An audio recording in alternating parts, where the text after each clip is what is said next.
नमस्कार विद्यार्थी मित्रांनो, जी काही 16 कमिटीची आपली जे एक्झाम पॅटर्न आपण पाहिला होता पहिल्या व्हिडिओमध्ये, परंतु जे काही आपला क्वेश्चन पेपरचा फॉर्मॅट आहे, कारण आपले हे जे काही सब्जेक्ट होते 2+1चे, तर इथून पाठीमागे 80 मार्क्सचे होते आणि 80 मार्क्समध्ये आपल्याला तो ए बी पॅटर्न होता. क्वेश्चन पेपर एका क्वेश्चनमध्ये तुम्हाला ए आणि बी असे 4-4 मार्काला एक एक क्वेश्चन तुम्हाला विचारायचे. परंतु आजच्या व्हिडिओमध्ये आपण क्वेश्चन पेपरचा फॉर्मॅट पाहणार आहोत की तुमची जे काही क्वेश्चन पेपर आहे तर ती कशी असणार आहे. तर जे काही आपली GPB याच्यामध्ये 1+1चे ज्या काही क्वेश्चन पेपर आहेत किंवा 1+2चे ज्या काही क्वेश्चन पेपर आहेत, तर त्याच्यामध्ये तुम्हाला सिंगल क्वेश्चन म्हणजे तुम्हाला जे काही सिंगल क्वेश्चन तुम्हाला असणार आहे 4, त्याचबरोबर 2 क्वेश्चन तुमचे ए बी पॅटर्नचे राहणार आहेत. त्यानंतर सेक्शन बीमध्ये तुमचे 5 क्वेश्चन तुमचे राहणार आहे. एका क्वेश्चनला तुमचे किती मार्क्स राहणार आहे? 2 मार्क्स तुमचे राहणार आहे, टोटल 8 मार्क्स. आणि सेक्शन सीमध्ये तुमचे क्वेश्चन नंबर 12तले डेफिनेशन असतील तुमच्या 4 आणि फिलिंग द ब्लँक्स असणार आहे तुमच्या 4. हे अशा पद्धतीने तुमचा काय असणार आहे, नवीन पेपर पॅटर्न तुमचा असणार आहे थेअरी प्लस प्रॅक्टिकलचा. त्याचबरोबर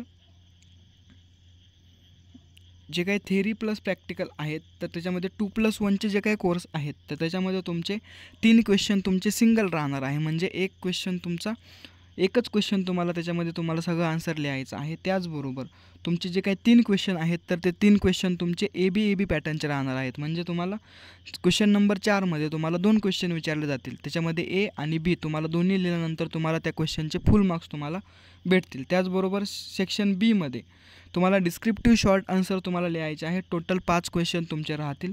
त्याचबरोबर सेक्शन सीला तुमचं जे काही डेफिनेशन असेल, तर तुमच्या ज्या डेफिनेशन असेल 4 डेफिनेशन विचारतील. त्याचबरोबर तुमचे फिलिंग द ब्लँक्स राहतील, टोटल 8 फिलिंग द ब्लँक्स राहतील.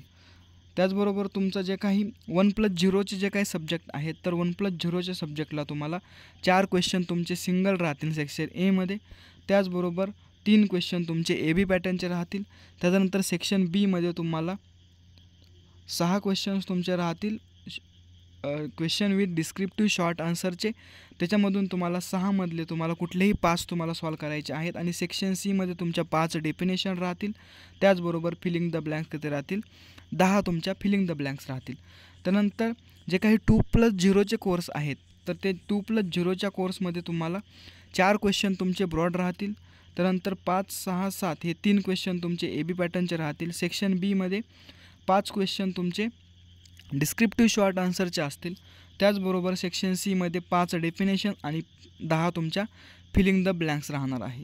तर विद्यार्थी मित्रांनो, हा आहे तुमचा नवीन फॉर्मॅट आहे की जे काही 16 कमिटीचे जे काही आपला नवीन सिलेबस किंवा नवीन पॅटर्न आलेला होता आपल्या एक्झामचा, तर त्याच्यानुसार जे काही क्वेश्चन पेपरचे जे फॉर्मॅट आहेत, तर हे फॉर्मॅट अशा पद्धतीने राहणार आहेत. म्हणजे तुमचे काही क्वेश्चन सिंगल राहतील, काही क्वेश्चन तुमचे ए बी पॅटर्नचे राहतील. आणि तुमचं जे काही पेपर आहे, तर त्याच्यामध्ये तुमचं सेक्शन ए, सेक्शन बी आणि सेक्शन सी हे 3 सेक्शन्स तुम्हाला आता राहणार आहे. इथून पूर्वी फक्त 2 सेक्शन असायचे, सेक्शन ए आणि सेक्शन बी, पण आत्तापासून सेक्शन ए, बी आणि सी असा पेपर पॅटर्न असणार आहे.